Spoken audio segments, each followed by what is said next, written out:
شدید کھانسی ہو تو کیا مسجد کی جماعت چھوڑ سکتے ہیں؟ اگر مجھ کو انتہائی شدید کھانسی آ رہی ہو اور میں مسجد میں جا کر جماعت سے نماز پڑھوں کہ دوسرے نمازیوں کو تکلیف ہوگی تو کیا مجھے گھر پہ نماز پڑھنا درست ہوگا؟ جی اگر بہت کھانسی آ رہی ہے تو واقعی نمازیوں کو بڑی تکلیف ہوتی ہے، تو ایسی صورت میں گھر پہ ہی نماز پڑھنی چاہیے، نمازیوں کو تکلیف سے بچانا چاہیے، لیکن گھر پہ آپ جماعت کرائیں، اخپل طریقے سے نماز نہ پڑھیں آپ۔ مسجد کے مسافر خانے میں کیا ہم دوسری جماعت کرا سکتے ہیں؟ ہماری مسجد میں ایک مسافر خانہ ہے، اگر ایک جماعت ہو جائے تو مسافر خانہ کی جگہ جماعت کروا سکتے ہیں۔ محمد ساجد رحیم یار خان۔ جی مسافر خانے میں آپ کروا سکتے ہیں، لیکن اگر اس کا یہ نقصان ہو کہ محلے والوں نے اسی طرح شروع کر دیا، پہلی جماعت نکل رہی ہے تو ایک معمول بنا لیا، تو یہ بھی مکروہ ہوگا، کیونکہ دوسری جماعت کے ناجائز ہونے، مکروہ ہونے کی وجہ یہ ہے کہ پہلی جماعت کی اہمیت لوگوں کے دل سے نکل جاتی ہے۔ تو اگر ایسا نہیں ہے تو پھر مسافر خانے میں آپ جماعت کرا سکتے ہیں اگر کبھی جماعت رہ جائے مسجد کی۔ مخروس کے گھر کیا ہم دعوت کھا سکتے ہیں؟ کیا مخروس کے گھر دعوت کھانا درست ہے؟ سہیل یو پی سے، سہیل صدیقی یو پی سے۔ جی کھا سکتے ہیں، وہ کوئی حرج نہیں ہے اس میں۔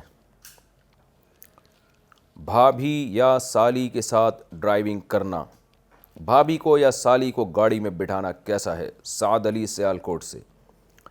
بھائی اگر آپ جوان ہیں اور بھابھی یا سالی بھی جوان ہیں تو اکیلے ان کے ساتھ سفر کرنا، گاڑی میں بٹھانا بہرحال یہ نامناسب ہے۔ حرام ناجائز میں نہیں کہہ رہا، حرام ناجائز وہاں ہوگا جہاں فتنے کا اندیشہ ہوگا، تو لیکن بہرحال یہ شریعت کے مزاج کے خلاف ہے کہ عورت کو چاہیے کہ وہ اپنے محرم ہی کے ساتھ سفر کرے۔ اور رسول اللہ صلی اللہ علیہ وسلم نے دیور کے بارے میں کیا فرمایا؟ الحمو موت، فرمایا دیور تو موت ہے، یعنی اس سے تو بہت شدید پردہ ہے۔ تو اس لیے ایسے کلچر کو معاشرے میں فروغ دینا چاہیے نا جو احتیاط پر مبنی ہو۔ میں نہیں کہہ رہا کہ آپ بھابھی یا سالی کو بٹھا کے کہیں گاڑی میں جاتے ہیں تو یہ حرام کام کر رہے ہیں، ناجائز کر رہے ہیں، لیکن یہ چیزیں ناجائز کی طرف بالآخر انسان کو لے کے جاتی ہیں، اور شریعت کے مزاج کے بہرحال یہ چیزیں خلاف ہیں، تو اس لیے شدید مجبوری کے بغیر ایسا نہیں کرنا چاہیے۔ کبھی مجبوری ہو سکتی ہے، کوئی ایمرجنسی ہو گئی تو ایک الگ بات ہے، لیکن نارملی یہ کام ٹھیک نہیں ہے۔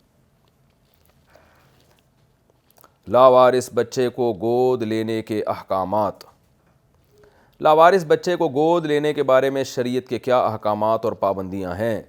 سعد اعظمی انڈیا سے۔ دیکھیں لاوارث بچہ اگر آپ نے گود لیا ہے تو سب سے پہلا حکم یہ ہے کہ آپ ولدیت میں اپنا نام نہیں ڈال سکتے۔ یہ لوگ بہت بڑا جرم کر رہے ہیں آج کل، ولدیت تبدیل کرنا کوئی مسئلہ ہی نہیں رہا ہے لوگوں کے لیے۔ ولدیت میں اس کے اصل ابا کا نام آئے گا، اصل ابا کا نہیں پتہ ہے تو آپ سرپرست میں اپنا نام ڈال دیں، لیکن ولدیت میں نہیں ڈال سکتے۔ دوسرا حکم یہ ہے کہ اگر وہ لڑکا ہے تو بالغ ہونے کے بعد 10 سال کے بعد آپ کی وائف اس سے پردہ کرے گی، اور اگر وہ لڑکی ہے تو وہ پھر آپ سے پردہ کرے گی، یعنی ستیلا باپ، اس کو ستیلا باپ تو نہیں کہیں گے ہم، ستیلا باپ تو محرم ہی ہوتا ہے، لیکن یہ جو ہے جو سرپرست ہے اس کے لیے وہ نامحرم ہی ہوگا، وہ محرم نہیں بن جائے گا۔ تو اس لیے بہتر یہ ہوتا ہے کہ اگر کسی ضرورت سے یہ کام کیا گیا ہے تو کسی ایسے رشتہ دار خاتون کا دودھ پلوا دیا جائے کہ رضائی رشتہ ثابت ہو جائے۔ جیسے صحابہ کرام میں ایسا ہوتا تھا کہ لوگ صحابیات کے ساتھ جو ہے نا بچپن میں ہی اپنے بچوں کو دودھ پلوا دیا کرتے تھے تاکہ یہ بڑے ہو کر ان سے علم حاصل کریں اور پردے کے مسائل نہ ہوں، تو اس طرح ہوا کرتا تھا۔ تو گود لینے کا طریقہ میں یہ ہے کہ پھر اس کو دودھ پلوا دیا جائے تاکہ یعنی پردے کے مسائل شریعت میں جو رضائی رشتہ ثابت ہو جائے۔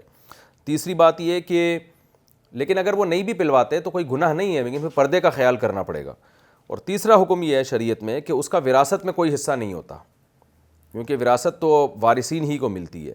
ہاں زندگی میں آپ اس کو کچھ دینا چاہیں اور ہینڈ اوور کر دیں تو پھر وہ اس کا مالک بن جائے گا، لیکن مرنے کے بعد وارثین جو حقیقی وارثین ہیں انہی کو وراثت ملے گی۔